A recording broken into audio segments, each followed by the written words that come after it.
आपण मैंने तो बहुत थर चिकेन रेसिपी बन खाई किंतु आज ये चिकेन रेसिपी पूरापूरी स्पेशल चिकेन रेसिपी बनी तो बिना पियाज रे मु प्रस्तुत कर चिकेन रेसिपी तो आपण मैंने फुल वीडियो को वाच करंतु देखंतु देखु देखु ही खाइबा को इच्छा हो एते ये स्वादिष्ट रेसिपी गोटे बनी ग्रेवीटा भी देखंतु पूरापूरी ढाबा रेस्टोरेंट स्टाइल प्रस्तुत होती तो आपण मैंने फुल वीडियो को वाच करंतु केमती कौन प्रस्तुत कली जानीपारे तो चलतु लेट नक रेसिपी प्रस्तुत करवा।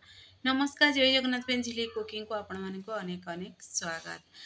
तो देखो ये मुझे 800 ग्राम चिकेन नहीं चिकेन को ये मुझे भलसे क्लीन कर धोई देती धोई सारिबा परे तो अल्प टिके आम जिते खटा नथिबा दही एड करवा तो हाफ गिना दही रू देखो मुझे 2 ରୁ 3 चामच दही एड कली आउ 2-3 चामच मुझे रखी सैड्रे आगू आमको दरकार पड़ो पुणी थे एड करवा से हलदी गुंड दबा 1 चामच पुणी से एड करवा आम अल्प टिके सोरिष तेल एड करवा तो आपण मैंने चाहिए ये लंका गुंड भी एड करेंगे किंतु मुझे लंका गुंड देखो अल्प टिके ही एड कर तो केवल कलर पर ही ये काश्मीर रेड चिली एड कर पुणी देखो ये अदा रसुण पेस्ट दबा गोटे 1-2 चामच एड करदे से पुणी से अल्प टिके आम देदेबा स्वाद अनुसार लुण जी आपण मैंने चिकेन नहीं से अनुसार से मसला एड करेंगे आ अदा रसुण पेस्ट भी एड करेंगे तो ये आम स्वाद अनुसार लुण दे सारे हाथ साजे ना भल से मिक्स करदे तो ये देखो मु पियाज को स्किप कर देछि आपण मान चाहिए ये पियाज भी छोट छोट पीसेस रे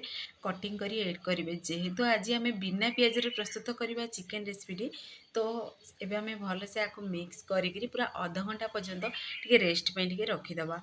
तो पुणी थे देखो ये गोटे मु पुणी थे गोटे करेई नहीं मु सोरिष तेल रे ही प्रस्तुत करछि तो देखिए जेकोसी भी आपण मैंने नॉनवेज बनातु सोरिष तेल रे जदि बनइबे टेस्ट को सी बढ़ी थाए तो तेल को टिके गरम हो दबा पूरा देखो ये धुआं बाहर पर्यंत गरम करदबा गरम हो सारिबा परे आमे से जो चिकेन को मैरिनेट कर रखी से चिकेन को से ऐड करदबा। तो देखिए चिकेन को आपण मैंने माने टिके हल्का देखिए माने आंचरे आपको टिके पोड़े बा ताको स्मोकिंग फ्लेवरटा देवे तो आहरी बढ़िया लगे।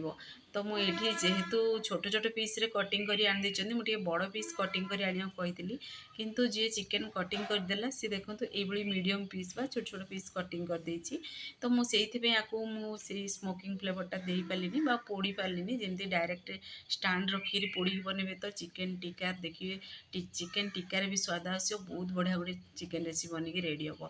तो जेहेतु एमती छोट छोट पीस आनी देछन्ती तो कौन करी मुझे गोटे करेई रे ही ताकू भाजिकी बाहर करछि तो आपण माने जदि बड़ पीस चिकेन अच्छी ताहले आपण माने बनै पारिबे से रेसिपीटी देखिए बहुत बढ़िया टेस्टी लगे जदि से फ्लेवरटा देवे।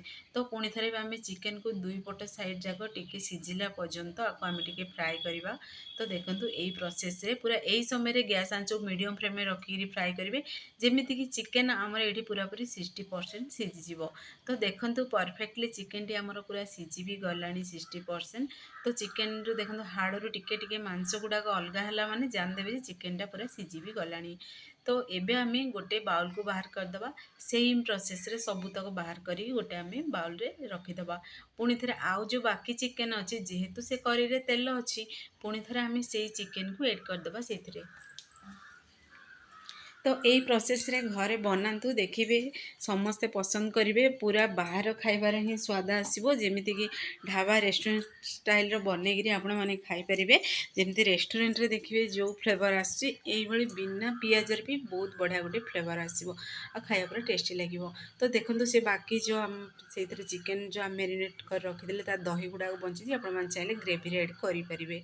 तो सेम प्रोसेस रे देखो ये मु चिकेन सबूतक भाजिकी बाहर कर देछि गोटे बाउल को। तो एबे आम से ऐड करवा कोयलार फ्लेवर दबा जलुवा कोयला बा अंगार जदि फ्लेवर देबे जदि आपण मैंने देखिए तंदूरी फ्लेवर आने को चाहूँगी ये प्रोसेस निश्चय घरे ट्राए करूँ। तो एबे आम जलुवा कोयलार अल्प टिके से तेल को ऐड करदबा तेल को ऐड करी पुणी थे आम कभर को टिके बंद करदबा पूरा 5 मिनट पर्यंत आगु कभर को बंद करी रखिबा जमीती कि से देखिए चिकेन रे सब फ्लेवर तंदूरी फ्लेवर चलीज स्मोकिंग फ्लेवरटा बहुत बढ़िया टेस्टी लगे खावाई। तो पुणी थे गोटे पेन नवा से ऐड करदबा सोरिष तेल। तो आपण मैंने जी तेल खाया पसंद करती से अनुसार तेल ऐड करेंगे। तो मुझे सोरिष तेल रे ही प्रस्तुत करछि। तो आउ बाकी देखो से करेई तेल थिला सब जेहेतु से सब फ्लेवर अच्छी तो मुझे से तेल को से ऐड करदेली तो आपण मैंने चाहिए ये रिफाइन तेल भी बनई पारे। तो यहाँ पूरापूरी ऑप्शनल अच्छी किंतु सोरिष तेल बनवा द्वारा टेस्ट से बढ़े दी थाए टेस्ट को। तो पुणी थे गोटा मसला ऐड करवा जहाँ भी आपण मैंने गोटा मसला पसंद आपण मैंने ऐड करेंगे। तो गोटा मसला डालचीनी चक्रफूल पुणी नहीं तेजपत्र। तो पुणी थे देखो अदा रसुण पेस्ट टी पतला पेस्ट ऐड करमती मसलाटी आमर ये परफेक्टली पूरा कषि हम। तो से तो पुणी थे आम भलसे टे आपको मिक्स करदे पुणी गुंड मसला घर बेसिक मसला ही मुझे ऐड कर। तो देखो बेसिक मसलें मुझे हलदी गुंड गोटे चामच जी राग खाइबे से अनुसार से लंका गुंड ऐड करेंगे। पुणी थे आम अल्प टे से ऐड करदे आम चिकेन मसला गिना को टे क्लीन करी पानी अल्प टे देदेबा जमती मसला आमर परफेक्टली कषि हम। जेहेतु आम सुखा मसला ऐड कर पानी को एब्जर्व कर से मुझे ऐड कर। पुणी देखो आउ 2 ରୁ 3 ଚାମଚ दही रखी थे ना से दही को भी यही समय ऐड करवा। यही समय गैस आंच पूरा स्लो आंच रखी आपको भलसे मिक्स करवा जमीती कि से देखिए दही पूरा छिड़बनी आ परफेक्टली ये देखो पूरा माने जमीती कि दाना दाना पूरा ग्रेवीटी जमी बहुत बढ़िया बनब। तो देखिए दही ऐड करने द्वारा कौन हो ना ग्रेवीर स्ट्रक्चरटा बहुत बढ़िया आसे। तो आपण मैंने थे ऐड करके ट्राए कर देखु। पुणी देखो ये मुझे 2टी सुखिला लंका बा काश्मीर रेड चिली कलर पर तो 2टी सुखिला लंका को मुझे आपको बतरी देती आ टमाटो से गोटे को ऐड करी भलसे गोटे बड़ साइज टमाटो को आउ से सुखिला लंका 2टी को मिक्सर ग्राइंडिंग करके ऐड कर। तो यहाँ पूरापूरी ऑप्शनल अच्छी आपण मैंने चाहिए ऐड करेंगे ना स्किप करेंगे किंतु देखिए जदि दही खटा नथिबो ऐड करेंगे तो टमाटो आपण मैंने जदि गोटे ऐड करेंगे तो बहुत बढ़िया टेस्टी लगे। आ सब ध्यान रखिए खटा नथिबा दही ऐड करेंगे माने मार्केट रू आसीबा दही ऐड करेंगे पुणी स्वाद अनुसार देवे लुण। तो देखो से भितर तार पूरा कोयलार फ्लेवर पूरा आमर चिकेन को पूरा चली जाइए। तो चिकेन टी बहुत बढ़िया पूरा बास्ना हो। तो यही समय आम से चिकेन को से ऐड करदे ऐड करी पुणी थे टे भलसे आपको मिक्स करदे।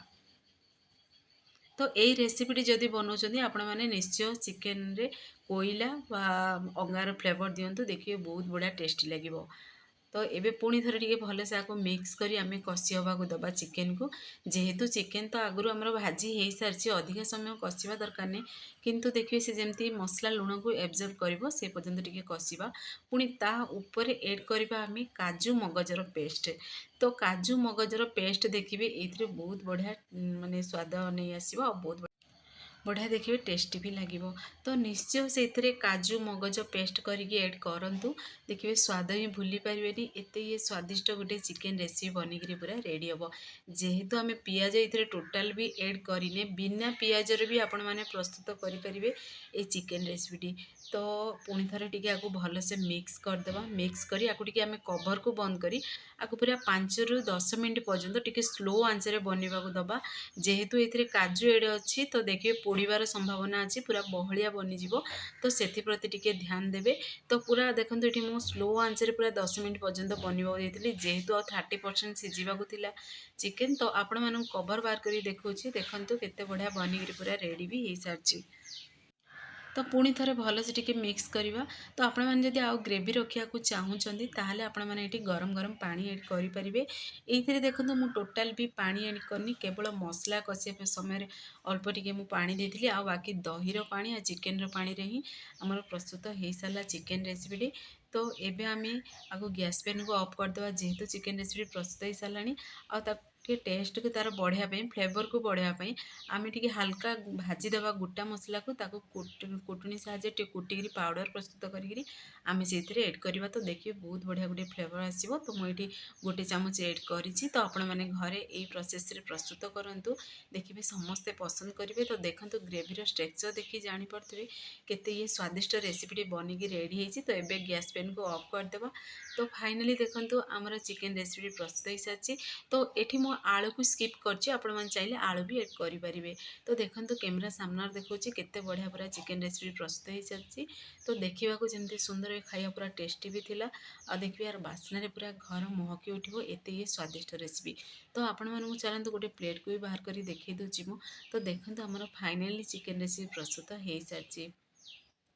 फ्रेंड्स आपण मैंने जब ये भिडियोटी मोर पसंद आसो सांग मानक सेयार करूँ लाइक करूँ चैनल जब नुआ अच्छा चैनल को मोर सब्सक्राइब कर दिंतु बेल आइकन क्लिक कर दिंतु जहाँफल मोर सब वीडियो नोटिफिकेशन प्रथम आपण मानक पहुँचो मुझे इजी इजी वीडियो नहीं आसबि आपण मैंने देखिए घरे निश्चय ट्राए करूँ तो देखो ग्रेवीटा देखिए ही जापरि आपण मैंने रुटी सहित खातु कि भात सहित खातु पूरा जमिब पूरा नुआ शैली प्रस्तुत होती पुणी बिना पियाज आम प्रस्तुत कर चिकेन मसला तो फाइनल रेसिपी प्रस्तुत हो सारा तो आपण मैंने घर निश्चय ट्राए करूँ केमती लगे कौन मत कमेंट करने को जमार भूलुनि तो से पर्यंत रोचे पुणी एक नुआ रेसिपी नहीं आसबि नमस्कार जय जगन्नाथ।